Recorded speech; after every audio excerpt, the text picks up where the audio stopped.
On plonge directement dans la salle d'audience. Le procès de Dabia Benkireh s'ouvre, et avec lui, c'est une fenêtre qui s'ouvre sur une vie qu'on peut décrire comme chaotique et profondément instable. Et voilà tout le paradoxe du personnage. Comment une seule et même personne peut-elle être vue de manière si contradictoire? Pour essayer de comprendre, la Cour n'a pas eu le choix. Il a fallu écouter son histoire, une histoire qu'elle raconte et qui commence bien loin d'ici, en Algérie. Dabia Benkireh va donc prendre la parole et dépeindre un tableau très sombre de son enfance. Le problème, c'est que c'est un tableau que sa propre famille, elle, refuse de reconnaître. Selon ce qu'elle raconte, son enfance n'a été qu'un long tourment, une histoire de violence, de trahison, des choses qui, si elles sont vraies, ont forcément façonné toute sa psychologie. Et c'est là que le bas blesse. C'est le conflit fondamental de ce dossier. Pendant l'enquête, sa famille en Algérie a tout nié, en bloc. Pour eux, son enfance était normale, dans un foyer stable. On a donc deux versions qui s'opposent radicalement. Cet immense fossé entre les deux récits a laissé la Cour avec un doute fondamental, qui va planer sur absolument tout le reste de l'affaire. On avance dans le temps. En 2016, elle a 20 ans. Elle arrive en France avec un visa étudiant, pleine d'espoir, pour commencer une nouvelle vie. Mais ce projet, il va très vite s'effondrer.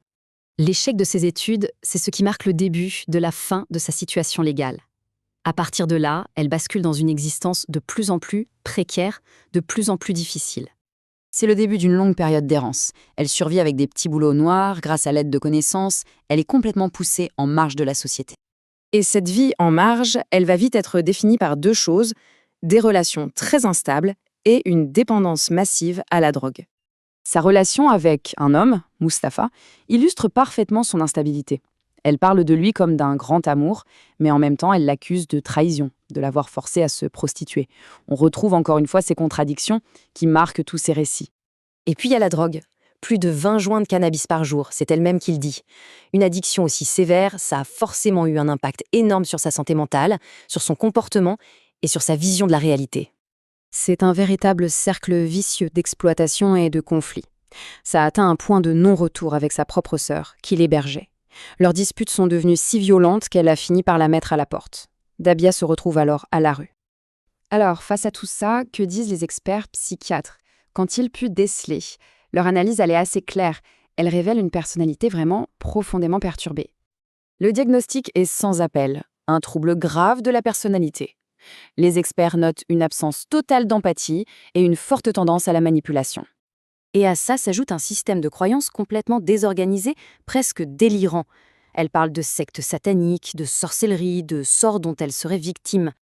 Au tribunal, son attitude a marqué tout le monde. Les observateurs décrivent une voix robotique, mécanique, une sorte de déconnexion émotionnelle totale. Même quand elle parle de la mort de sa mère, un événement qu'elle décrit pourtant comme une bascule dans sa vie. Le parcours de Dabia Benkireh, c'est donc l'histoire d'une descente lente mais inexorable. Une chute alimentée par une migration ratée, par la toxicomanie et par de très lourds problèmes psychiatriques. Son passé, c'est comme un brouillard épais, un enchevêtrement de souffrances qu'elle raconte et de contradictions tellement flagrantes qu'il devient presque impossible de démêler le vrai du faux.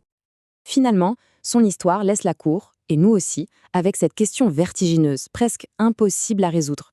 Une question qui nous force à interroger notre propre compréhension de ce qu'est la culpabilité et de ce qu'est le statut de victime.